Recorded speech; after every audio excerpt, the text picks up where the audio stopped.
ಭಾಷೆನಲ್ಲಿ ಇನ್ನೊಂದು dark side ಇದೆ. ಅದು ಹೇಗಪ್ಪ ಅಂದರೆ, ಈಗ ನಾವು ಕೆಲಸ ಮಾಡ್ತಾ ಇದ್ದೀವಿ ಅಂತ ತಿಳ್ಕೊಳ್ಳಿ. ಆ ಕೆಲಸ ಮಾಡುವಂಥ ಜಾಗದಲ್ಲಿ ನಮಗೆ ಇಂಗ್ಲೀಷ್ ಸರಿ ಬರೋದಿಲ್ಲ. ಈ ಒಂದು ಇಂಗ್ಲೀಷ್ ಭಾಷೆಯಿಂದ ನಾವು ಯಾರ ಜೊತೆಗೆ ತುಂಬ ಸ್ಟ್ರಾಂಗ್ ಕ್ಯಾರೆಕ್ಟರ್ ಆಗಿ ನಾವು ಬ್ಯಾಲೆನ್ಸ್ ಮಾಡ್ತಾ ಇರ್ತೀವೋ ಅವ್ರಿಗೂ ಕೂಡ ನಮ್ಮ ಜೊತೆಗೆ ನಮ್ಮನ್ನು ಯೂಸ್ ಮಾಡ್ಕೊಳ್ಳೋದಕ್ಕೆ ಒಂದು ಟೂಲ್ ಥರ ಆಗ್ಬಿಡುತ್ತೆ ಅವ್ರಿಗೆ. ಯಾಕೆ ಅಂದರೆ ಅವ್ರಿಗೆ ಗೊತ್ತಿರುತ್ತೆ ನಮ್ಗೆ ಇಷ್ಟು ಬರಲ್ಲ ಅಂತ. ಆದರೆ ಅವರಿಗೆ ಕನ್ನಡ ಬಂದು ಕೂಡ ನಮ್ಮ ಜೊತೆಗೆ ಅವರು ಇಂಗ್ಲೀಷ್ನಲ್ಲಿ ಮಾತಾಡ್ತಾರೆ. ಯಾಕೆ ಅಂದರೆ ಅದು ಅವರ ಸ್ಟ್ರೆಂತ್ ಆಗಿರುತ್ತೆ, ನಮ್ಮದು ವೀಕ್ ಆಗಿರುತ್ತೆ. ಇಂಥ ಪರಿಸ್ಥಿತಿನಲ್ಲಿ ಯಾರು ಬೇಕಾದರೂ ನಮ್ಮನ್ನು ಯೂಸ್ ಮಾಡ್ಕೊಂಡ್ಬಿಡ್ತಾರೆ ಒಂದು ಟೂಲ್ ಥರ. ಯಾಕೆ ಅವರು ಯೂಸ್ ಮಾಡ್ತಾರೆ ಅಂದರೆ, ನಮ್ಮ ಕೈನಲ್ಲಿ ಇಂಗ್ಲೀಷ್ನಲ್ಲಿ ಸರಿಗೆ ನೆಗೋಷಿಯೇಷನ್ ಮಾಡೋದಕ್ಕೆ ಬರೋದಿಲ್ಲ, ಅವ್ರ ಜೊತೆಗೆ ಪ್ರಾಪರಾಗಿ ಡೀಲ್ ಮಾಡೋದಕ್ಕೆ ಬರೋದಿಲ್ಲ.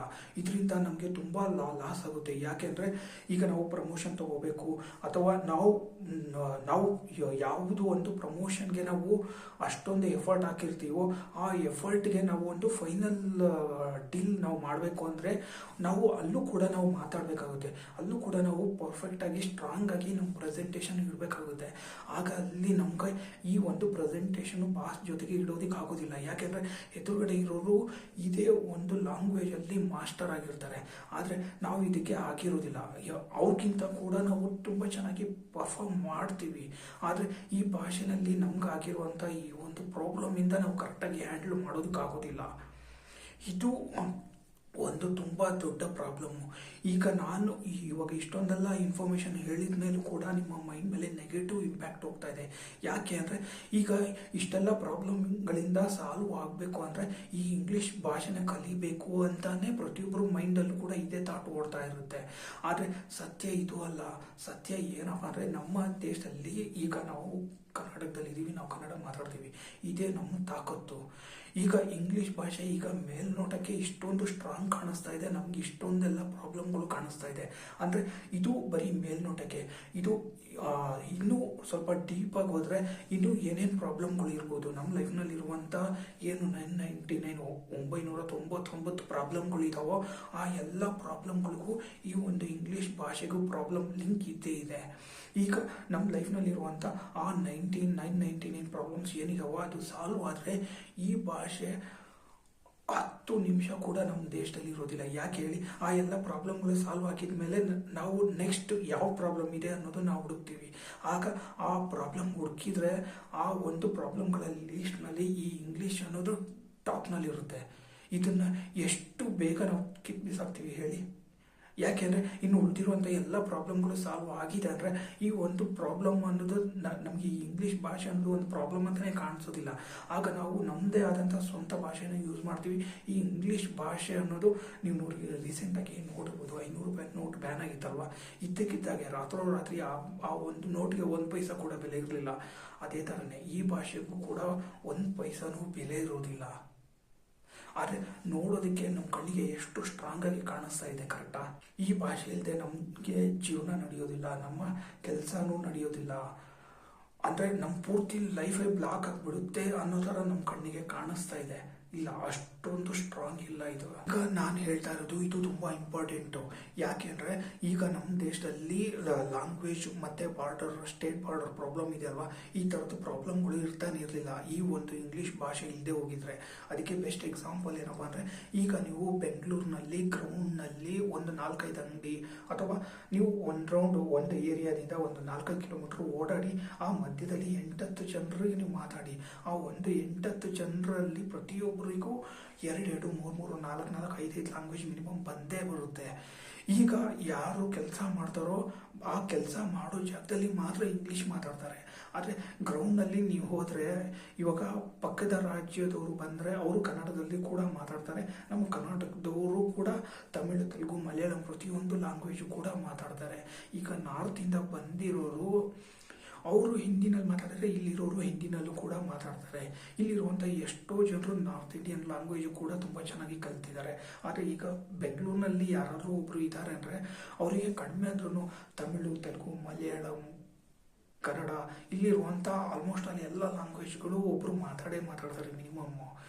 ಈಗ ಇದರ ಅರ್ಥ ಏನು ಗೊತ್ತಾ, ನಮ್ಮ ದೇಶದಲ್ಲಿ ಈ ಲ್ಯಾಂಗ್ವೇಜ್ ಪ್ರಾಬ್ಲಮ್ ಇರೋದು ನಮ್ಮ ಬಾರ್ಡರಿಂದಲ್ಲ.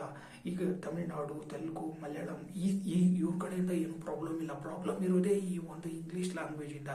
ಯಾಕೆ ಅಂದರೆ ನೀವು ಇವಾಗ ಯಾವುದೇ ಸ್ಟೇಟ್ನಲ್ಲಿ ಹೋದ್ರೂ ಪ್ರತಿಯೊಬ್ಬರು ಇಂಗ್ಲೀಷಲ್ಲಿ ಕಲ್ತಿರ್ತಾರೆ. ಇವಾಗ ನೋಡಿ, ನನಗೆ ಕನ್ನಡ, ಇಂಗ್ಲೀಷ್ ಹಿಂದಿ ಈ 3 ಲ್ಯಾಂಗ್ವೇಜ್ ಬರುತ್ತೆ. ಆದರೆ ತೆಲುಗು, ತಮಿಳು, ಮಲಯಾಳಂ ಇದು ನನಗೆ ಕಲಿಯೋದಕ್ಕೆ ಅವಕಾಶ ಸಿಕ್ಕಿಲ್ಲ. ಯಾಕೆಂದರೆ ನಾನು ಇಂಗ್ಲೀಷ್ನಲ್ಲಿ ಮಾತಾಡ್ತೀನಿ, ಅವರು ಕೂಡ ಇಂಗ್ಲೀಷ್ನಲ್ಲಿ ಮಾತಾಡ್ತಾರೆ. ಅಂದರೆ ಅಲ್ಲಿಗೆ ಮ್ಯಾನೇಜ್ ಆಗೋಯ್ತು. ಈ ಒಂದು ಇಂಗ್ಲೀಷ್ ಭಾಷೆ ಇದ್ರೆ ನಾನು ಕೂಡ ಆ ಭಾಷೆ ಕಲಿತಾ ಇದ್ದೆ. ಅದನ್ನು ತುಂಬ ಸುಲಭವಾಗಿ ಕಲಿತಾ ಇದ್ದೆ. ಯಾಕೆಂದರೆ ಈಗ ನಾನು ಅವರಿಗೆ ಹೋಗಿ ಮೀಟ್ ಮಾಡಿದಾಗ ಅವರಿಗೆ ನನ್ನ ಭಾಷೆ ಬರ್ತಾ ಇರಲಿಲ್ಲ, ನನಗೆ ಅವ್ರ ಭಾಷೆ ಬರ್ತಾ ಇರಲಿಲ್ಲ. ಅವ್ರ ಭಾಷೆ ಅವ್ರು ನನಗೆ ಹೇಳ್ಕೊಡೋರು, ಅದನ್ನು ನಾನು ತುಂಬ ಸುಲಭವಾಗಿ ಕಲಿತಾ ಇದ್ದೆ. ಒಂದು ಇಂಗ್ಲೀಷ್ ಭಾಷೆನಲ್ಲಿ ಇನ್ನೊಂದು ತುಂಬ ಮೇನ್ ಪ್ರಾಬ್ಲಮ್ ಇದೆ. ಏನು ಗೊತ್ತಾ, ನಮ್ಮ ದೇಶದ ಜನರು ಅದು ಯಾವುದೇ ಭಾಷೆ ಆಗಲಿ ಕಲಿಬೇಕು ಅಂತ ಅವ್ರಿಗೇನಾದ್ರು ಇಂಟ್ರೆಸ್ಟ್ ಬಂದರೆ ಆ ಭಾಷೆನಲ್ಲಿ ಮುಳುಗ್ಬಿಟ್ಟು, ಆ ಭಾಷೆನಲ್ಲಿ ಪಳಗಿಬಿಟ್ಟು, ಕಲ್ತುಬಿಟ್ಟು ಆ ಭಾಷೆನೇ ಅವ್ರ ಲೈಫ್ನಲ್ಲಿರುವಂಥ ಒಂದು ಮುಖ್ಯವಾದ ಟೂಲ್ ಥರ ಮಾಡ್ಕೊಂಡ್ಬಿಡ್ತಾರೆ. ಆ ಭಾಷೆನ ಕಲ್ತುಬಿಟ್ಟು ಆ ಭಾಷೆನಲ್ಲಿ ಎಕ್ಸ್ಪರ್ಟ್ ಆಗಿಬಿಟ್ಟು ಮಾಸ್ಟರ್ ಆಗಿಬಿಡ್ತಾರೆ. ಇವಾಗ ನೋಡಿ, ನಮ್ಮ ದೇಶದಲ್ಲಿ ಇರುವಂಥ ಎಷ್ಟೋ ಜನರು ಇಂಗ್ಲೀಷ್ನಲ್ಲಿ ಅವರು ಎಷ್ಟು ಚೆನ್ನಾಗಿ ಮಾತಾಡ್ತಾರೆ ಅಂದರೆ, ಅವರು ಆ ಒಂದು ಇಂಗ್ಲೀಷ್ ಮಾತಾಡೋದನ್ನು ನೋಡಿದ್ರೆ ಪ್ರತಿಯೊಬ್ಬರಿಗೂ ಕಲಿಬೇಕು ಅನಿಸುತ್ತೆ. ಆದರೆ ಅವರಲ್ಲಿ ಇನ್ನೊಂದು ಡಾರ್ಕ್ ಸೈಡ್ ಕೂಡ ಇರುತ್ತೆ. ಯಾಕೆ ಅಂದರೆ ಈಗ ಅವರು ಕೆಲಸ ಮಾಡ್ತಾ ಇರ್ತಾರೆ, ಅವರು ಅಕ್ಕಪಕ್ಕ ಜನರ ಪ್ರತಿಯೊಬ್ಬರ ಹತ್ರನೂ ಮಾತಾಡ್ತಾ ಇರ್ತಾರೆ. ಆದರೆ ಅವ್ರ ಮನಸ್ಸಲ್ಲಿ ಆ ಒಂದು ಸ್ಯಾಟಿಸ್ಫ್ಯಾಕ್ಷನ್ ಅನ್ನೋದು ಇರೋದಿಲ್ಲ, ಒಂದು ಫೀಲ್ ಅನ್ನೋದು ಇರೋದಿಲ್ಲ. ಈಗ ಅವ್ರ ಯಾರ ಹತ್ರನಾದ್ರು ಮಾತಾಡ್ತಾ ಇದ್ದಾರೆ ಅಂದರೆ ಅವ್ರ ಜೊತೆಗೆ ಮಾತಾಡುವಾಗ ಅವರ ರಿಯಲ್ ಫೀಲಿಂಗ್ಸ್ಗಳು ಅವ್ರಿಗೆ ಅಂಡರ್ಸ್ಟ್ಯಾಂಡ್ ಆಗೋದಿಲ್ಲ. ಇದಕ್ಕೊಂದೇ ಒಂದು ಎಕ್ಸಾಂಪಲ್ ಹೇಳ್ತೀನಿ. ಈಗ ಅವರು ಬಾಸ್ ಜೊತೆಗೆ ಮಾತಾಡ್ತಾ ಇರ್ತಾರೆ, ಏನಾದ್ರು ಒಂದು ಇಶ್ಯೂ ಬಂದಿರುತ್ತೆ, ಆರ್ಗ್ಯುಮೆಂಟ್ ಬಂದಿರುತ್ತೆ, ಅವರು ಕ್ಯಾಶುವಲ್ ಆಗಿ ಮಾತಾಡ್ತಾರೆ, ಪ್ರಾಬ್ಲಮ್ ಸಾಲ್ವ್ ಆಗುತ್ತೆ. ಪ್ರಾಬ್ಲಮ್ ಸಾಲ್ವ್ ಆದಾಗ ಅವರು ಇನ್ನರ್ ಮೈಂಡಲ್ಲಿ ಒಂದು ಫೀಲ್ ಇರುತ್ತೆ, ಆ ಒಂದು ಹಿಡನ್ ಥಾಟ್ ಇರುತ್ತೆ. ಅದು ಏನಪ್ಪ ಅಂದರೆ, ನಾನು ಇವ್ರ ಹತ್ರ ಮಾತಾಡ್ಬಿಟ್ಟೆ, ಈ ಒಂದು ಪ್ರಾಬ್ಲಮ್ನ ಸಾಲ್ವ್ ಮಾಡ್ಕೊಂಬಿಟ್ಟೆ. ಅದೇ ಇವಾಗ ನಾನು ನನ್ನ ಭಾಷೆನಲ್ಲಿ ಮಾತಾಡಿದ್ರೆ ಸ್ವಲ್ಪ ಅವ್ರ ಜೊತೆಗೆ ಜಗಳ ಮಾಡ್ಬೋದಾಗಿತ್ತು, ಕೆಲವೊಂದು ಆರ್ಗ್ಯುಮೆಂಟ್ಸ್ನೆಲ್ಲ ಎಂಜಾಯ್ ಮಾಡ್ಬೋದಾಗಿತ್ತಲ್ಲ ಅಂತ ಅವ್ರ ಮೈಂಡಲ್ಲಿ ಈ ಥರದ್ದು ಕೂಡ ಒಂದು ಥಾಟ್ ಬಂದಿರುತ್ತೆ. ಇದು ಕೂಡ ತುಂಬ ಇಂಪಾರ್ಟೆಂಟು. ಏನು ಅಂದರೆ, ಈಗ ನಾವು ಯಾರ ಜೊತೆನಾರು ಮಾತಾಡ್ತಾ ಇದ್ದೀವಿ ಅಂದರೆ ಪ್ರತಿಯೊಬ್ಬರು ಮೈಂಡಲ್ಲೂ ಕೂಡ ಒಂದೊಂದು ಆಸೆಗಳಿರುತ್ತೆ. ಈ ಥರ ಬಾಸ್ ಇದ್ದಾರೆ, ಇವ್ರ ಜೊತೆಗೆ ನಾನು ಸ್ವಲ್ಪ ಫ್ರೀಯಾಗಿ ಕ್ಯಾಶುವಲ್ ಆಗಿ ಮಾತಾಡಿ ಈ ಥರದ್ದು ಒಂದು ಫೈಟು, ಒಂದು ಕ್ಯಾಶುವಲ್ ಆಗಿ ಕನ್ವರ್ಸೇಷನ್ನಲ್ಲಿ ಸ್ವಲ್ಪ ಬಾರ್ಡರ್ ಕ್ರಾಸ್ ಮಾಡಿ ಸ್ವಲ್ಪ ಫ್ರೆಂಡ್ಲಿ ಟೈಪು ಫೈಟ್ ಮಾಡಿದರೆ ತುಂಬ ಚೆನ್ನಾಗಿರೋದು ಅನ್ನೋದು ಅವ್ರ ಮೈಂಡಲ್ಲಿ ಕೂಡ ಥಾಟ್ ಇರುತ್ತೆ. ಆದರೆ ಅದು ಪ್ರೊಫೆಷ್ನಲ್ ಆಗಿರೋದ್ರಿಂದ ಅವ್ರಿಗೆ ಈ ಒಂದು ಬಾರ್ಡರ್ ಇದೆಯಲ್ವ, ಈ ಬಾರ್ಡರ್ ಕ್ರಾಸ್ ಮಾಡೋದಕ್ಕೆ ಆಗೋದಿಲ್ಲ. ದಿನ ಕಂಪ್ಲೀಟ್ ಆಗಿದ್ಮೇಲೆ ಅವ್ರ ಲೈಫು ತುಂಬ ಬೋರ್ ಆಗೋದಕ್ಕೆ ಸ್ಟಾರ್ಟ್ ಆಗಿಬಿಡುತ್ತೆ. ಈ ವಿಷಯದ ಬಗ್ಗೆ ಯಾರೂ ಶೇರ್ ಮಾಡೋದಿಲ್ಲ. ಯಾಕೆ ಹೇಳಿ, ಇದನ್ನು ಶೇರ್ ಮಾಡಿದರೆ ಅವ್ರದ್ದು ಬೆಟರ್ ಎಲ್ಲಿ ಡೌನ್ ಆಗಿಬಿಡುತ್ತಲ್ಲ ಅಂತ ಅವರು ಥಿಂಕ್ ಮಾಡ್ತಾರೆ. ಅವ್ರಿಗೆ ಅದು ಎಷ್ಟೇ ವಯಸ್ಸಾಗಿರಲಿ, ಅವ್ರ ಲೈಫ್ನಲ್ಲೂ ಕೂಡ ನಾವು ಮಾಡೋ ಕೆಲಸ ಜಾಗದಲ್ಲಿ ಈ ಥರದ್ದು ಒಂದು ಎಂಟರ್ಟೈನ್ಮೆಂಟ್ ಇರಲೇಬೇಕು ಅಂತ ಇರುತ್ತೆ. ಆದರೆ ಅವರು ಮನಸ್ಸು ಬಿಚ್ಚಿ ಫ್ರೀಯಾಗಿ ಮಾತಾಡೋದಕ್ಕೆ ಆಗೋದಿಲ್ಲ. ಯಾಕೆಂದರೆ ಈಗ ಕೆಲಸ ಮಾಡೋ ಜೊತೆಲಿ ಯಾರ ಜೊತೆನಲ್ಲಾದ್ರೂ ನಾವು ಫ್ರೀಯಾಗಿ ಮಾತಾಡಿ ಒಂಥರ ಫ್ರೆಂಡ್ಲಿ ಆಗಿದ್ದರೆ ಕೆಲಸ ಎಲ್ಲಿ ಆಗೋದಿಲ್ಲ ಅನ್ನೋ ಭಯ ಇರುತ್ತೆ. ಈ ಒಂದು ಭಯ ಇದೆ ಅಲ್ವಾ, ಇದು ಬಂದು ಬರೀ ಇದೇ ಲ್ಯಾಂಗ್ವೇಜಲ್ಲಿ ಆಗೋದು. ಈಗ ಇವಾಗ ಕನ್ನಡದಲ್ಲಿ ಆದರೆ ನೀವು ನೋಡಿರ್ಬೋದು, ನಾವು ಎಷ್ಟೋ ಜಾಗದಲ್ಲಿ ಕನ್ನಡದಲ್ಲಿ ಮಾತಾಡಿ ನಾವು ಕೆಲಸ ಮಾಡ್ತೀವಲ್ವಾ, ಬಾಸ್ಗಳು ಒಂಥರ ಫ್ರೀ ಆಗಿರ್ತಾರೆ, ಒಂದು ಓಪನ್ ಅಪ್ ಆಗಿ ಫ್ರೆಂಡ್ ಥರ ಮಾತಾಡ್ತಾರೆ, ಚಿಲ್ ಮಾಡ್ತಾರೆ, ಪಾರ್ಟಿ ಕೊಡ್ತಾರೆ, ಈ ಥರದ್ದು ಒಂದು ಫ್ರೀಡಮ್ ಇರುತ್ತೆ. ಆದರೆ ಈ ಒಂದು ಭಾಷೆಯಿಂದ ಇಷ್ಟೊಂದು ಪ್ರಾಬ್ಲಮ್ಗಳು ಬರ್ತಾ ಇದೆ. ನಂಗೆ ಅನಿಸಿರೋ ಥರ ಈ ಭಾಷೆನಲ್ಲಿ ಉಪ್ಪು ಹುಳಿಕಾರ ಯಾವುದೂ ಇಲ್ಲ ರೀ. ನಮ್ಮ ದೇಶದಲ್ಲಿರುವಂಥ ಜನರು ಇಂಗ್ಲೀಷ್ ಯಾವ ಥರ ಕಲಿತಾ ಇದ್ದಾರೆ ಅಂದರೆ, ಪ್ರೊನೌನ್ಸಿಯೇಷನ್ ಇಂದ ಹಿಡಿದು ಅವ್ರ ರಿಯಾಕ್ಷನ್ ಇಂದ ಹಿಡಿದು ಎಲ್ಲದು 100% ಇಂಗ್ಲೀಷ್ ಥರನೇ ಇರುತ್ತೆ. ಅವ್ರು ಮಾತಾಡುವಂಥ ಪ್ರತಿಯೊಂದು ಪದದ ಪ್ರೊನೌನ್ಸಿಯೇಷನ್ ಇದೆ ಅಲ್ವಾ, ಅದು 100 ಅಲ್ಲ 200% ಪರ್ಫೆಕ್ಟ್ ಆಗಿರುತ್ತೆ. ಫ್ಲೂಯೆನ್ಸಿಯಿಂದ ಹಿಡಿದು ಈ ಪ್ರಪಂಚದಲ್ಲಿ ಯಾವುದೇ ಆಕ್ಸೆಂಟ್ ಆಗಲಿ ಆ ಒಂದು ಆಕ್ಸೆಂಟ್ಗೆ ತಕ್ಕಂಗೆ ಫಿಟ್ ಮಾಡಿ ಆ ವಾಯ್ಸ್ನೂ ಕೂಡ ಇಷ್ಟೇ ಸೌಂಡ್ ಬರಬೇಕು ಅನ್ನೋದು ಪಕ್ಕಾ ಸೆಟ್ ಮಾಡಿ ಟ್ಯೂನ್ ಮಾಡಿ ಮಾತಾಡ್ತಾರೆ. ಅವರು ಮಾತಾಡಿದಾಗ ನೀವು ಕಂಪ್ಯೂಟರಲ್ಲಿ ಹಾಕಿ ಚೆಕ್ ಮಾಡಿದ್ರೆ ಇದು ಇಂಗ್ಲೀಷ್ ಸ್ಟ್ಯಾಂಡರ್ಡ್ಗೆ ಮ್ಯಾಚ್ ಆಗುತ್ತಾ ಅಂತ ನೀವು ಚೆಕ್ ಮಾಡಿದ್ರೆ ಅದು 100% ಅಂತ ತೋರಿಸುತ್ತೆ. ಅಷ್ಟು ಪರ್ಫೆಕ್ಟಾಗಿ ಮಾತಾಡ್ತಾರೆ. ಅದಕ್ಕೆ ನಾನು ಈ ಎಕ್ಸಾಂಪಲ್ ಯಾಕೆ ಹೇಳಿದೆ ಅಂದರೆ, ಇವಾಗ 10 ಜನ ನಮ್ಮ ಎದುರುಗಡೆ ಅವರೆಲ್ಲರೂ 10 ಜನ ಇಂಗ್ಲೀಷ್ನಲ್ಲಿ ಮಾತಾಡ್ತಾ ಇದ್ದಾರೆ ಅಂತ ತಿಳ್ಕೊಳ್ಳಿ, ಅವರು ಕರ್ನಾಟಕದವರು ಅಂತ ತಿಳ್ಕೊಳ್ಳಿ, ಅವರು ಯಾವ ಜಿಲ್ಲೆಯವರು ಅಂತ ಗುರ್ತಿಡಿಯೋದು ಸಾಧ್ಯನೇ ಇಲ್ಲ.